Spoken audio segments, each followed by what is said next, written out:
Hello and welcome to Local Edition.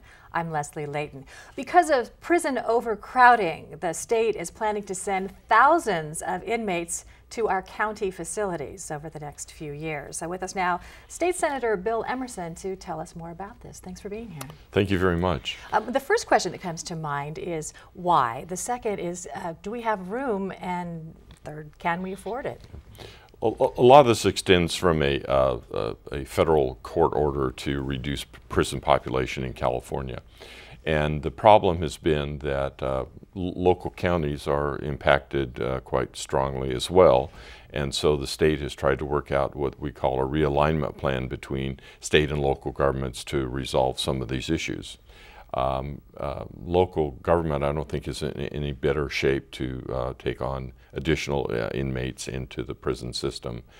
So it's been a work that the governors wanted to introduce this year. Is this a matter of passing the buck, if you will, putting some of the costs on local county facilities and away from the state budget? Yes and no. I believe realignment makes a lot of sense. There's a lot of things that local government can do better than we can do from Sacramento. The problem is in a bad budget year, it makes it a little more difficult to shift responsibility to local governments who are also impacted by the economy. So we have budgeted, I think it's $378 million to local governments.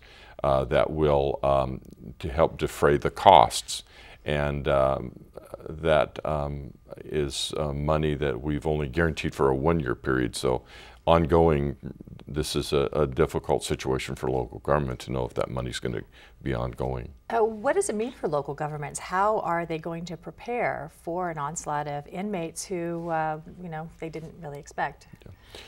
Well, Riverside County, for instance, is going to be about 500 additional inmates per month, and that's a huge impact on local government. Several years ago, we instituted a program to increase local jail beds, and some counties took advantage of that. San Bernardino is increasing their number of inmates, but Riverside County is attempting to increase their number of beds, but are somewhat behind San Bernardino County in that process. So a lot of these inmates who are nonviolent inmates will be put out into a parole situation wearing some type of electronic surveillance and things of that nature. But what do you expect this is going to mean to our local communities now that we're getting inmates that were meant for state prison? Well, it's a problem, and that's been my biggest concern about the realignment plan. This was done within a 4-month period. It's a process that I believe should have had a longer debate with the stakeholders, local government, and the state, discussing on exactly how this was going to work.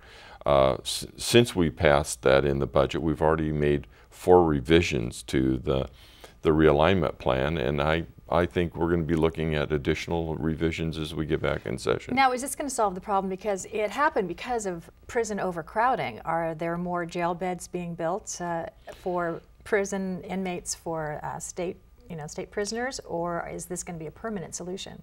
No, we're not building any additional beds at the state at this point. This is trying to keep some of the lower violent, nonviolent prisoners in local communities where they would go back naturally on their parole system. But it's going to be a difficult situation, and we're going to have to continually take a look at how we address this problem. All right, thank you very much, State Senator Bill Emmerson, for being here, and thank you for tuning in. Stay with us. More HLN next.